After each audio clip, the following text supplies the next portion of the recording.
Hi, this is Alyssa Hill, presenting how Calculus 1 can be applied to the Business Administration major. But before I get started on the specific application, I think it is important to understand two things. First, the first being, what is this major? And second, why someone such as myself may choose this major. The Business Administration major provides an understanding of many business functions, but overall establishes how to manage and operate a business. What makes this major unique is that it doesn't just focus on one specific field of business, but it actually covers many areas.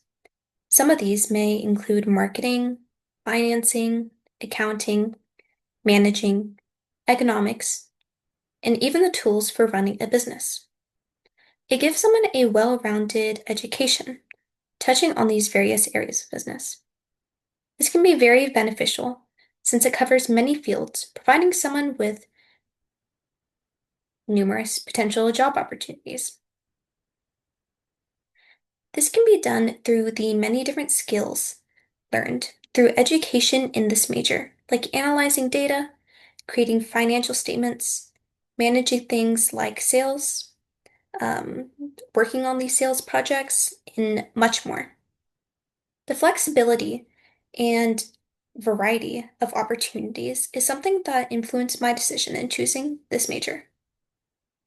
So, starting with when I began college, I was initially unsure of what exactly I wanted to do. There were so many fields to pursue, but overall, looking into this major, I found that it covered several areas I was heavily considering. One of these jobs was marketing, or one of these majors, I should say, or doing something with media, and the other was becoming a business owner.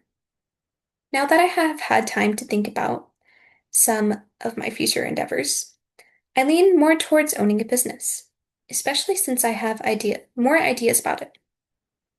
I feel like the major gives a steady foundation for going about this, for really anybody interested, or maybe undecided about their major. Depending on the business, owning and managing can be very complex.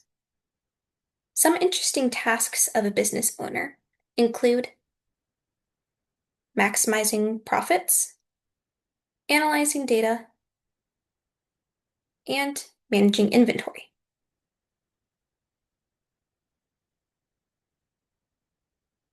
Through the course of Calculus 1, I have learned how it can be applied to many fields, and some of the tasks of a business owner mentioned here have a direct tie into Calculus 1. Calculus 1, when applied to business, can help in finding the most profitable way in running a business. It can also help in seeing if production rates are optimal and calculate sufficient inventory methods. The specific area or application of calculus to make these calculations can be found with the average rate of change formula. Now, this formula allows us to find the rate of change of one quantity in relation to the rate of change in another.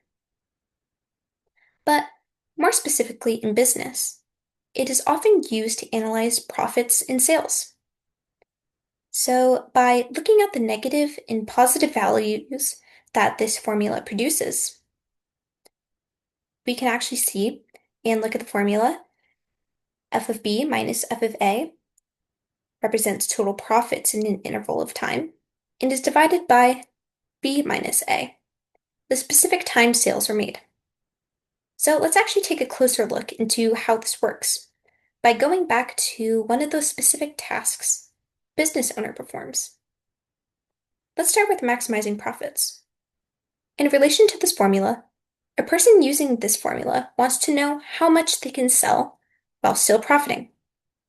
They can do this by taking two increments of time, such as a day, week, month, or annual period, and subtract it from another period. Then divide by the amount sold in one period of time minus the other. This will show a business owner if the additional sales made between or within these periods generates an increase in profit or a decrease. Where the analyzation aspect comes into play is when the profit generated is positive. This will let the business owner know that profits are increasing and the price or amount being sold is optimal for the company. If the average rate of change is negative, then the business may not be profiting at a certain price or amount being sold. In some cases, sales may be increasing, but profits are not. Now, naturally, some may ask, how can this be? This could mean that even if the company is selling more product than in a different period, they may not be profiting due to overstock and possibly not enough demand by the people. So essentially, inventory could be wasted and there could be a loss in the business. Now let's look at analyzing sales. A business owner would want to use this formula to see through the year or any period if sales are increasing or decreasing. This is important so that the business owner can determine if there are certain changes that need to be made to run a more profitable business.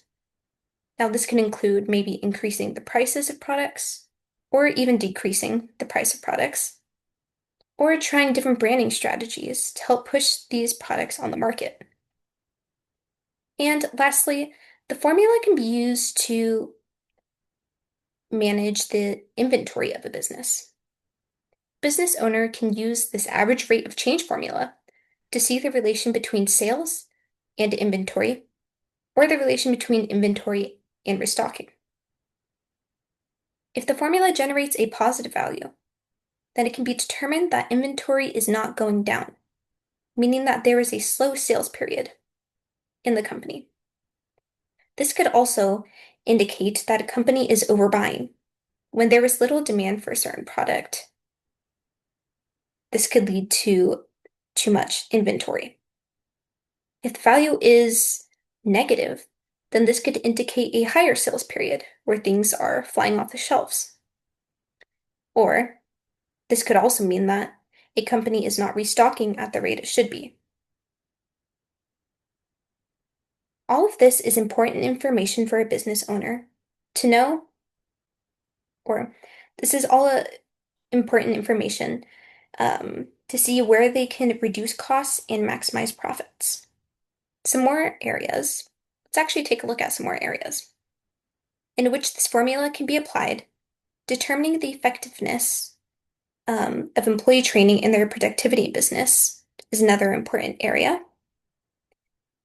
Here, negative values would indicate certain tasks are not getting done at a productive rate, and it can also show if many errors are being made, or it can indicate that employees are not complying in the proper way that their training was initially intended to.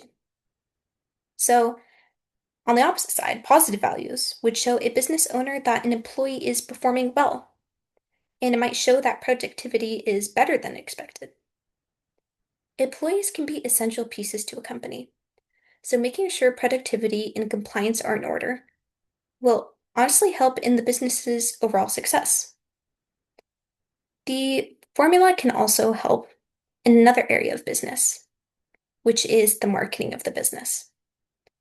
Now, a business owner usually oversees these marketing tactics and how they can, again, push their products on the market.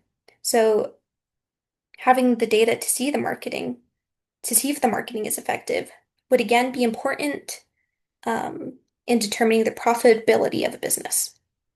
So, these positive values would indicate or may suggest that engagement in ads of the people online or maybe involvement in campaigns produces more sales.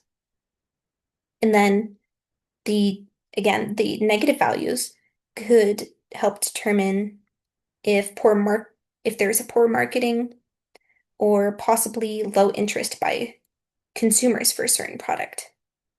This could help a business owner determine if maybe they should cut back on certain products or how they should adjust.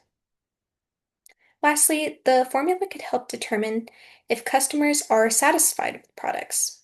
Now, this is a big component in owning a business, seeing what works with customers, and also if you have a good customer service. So, all of these applications, or let's say overall, these applications of the formula show how calculus is important in the field of business administration, and especially in specific jobs like owning a business. It is fascinating to see how calculus is crucial for operating a business and is definitely worth continuing to learn if I want to own my business one day, and also for others who may be interested in owning a business. Thank you for watching.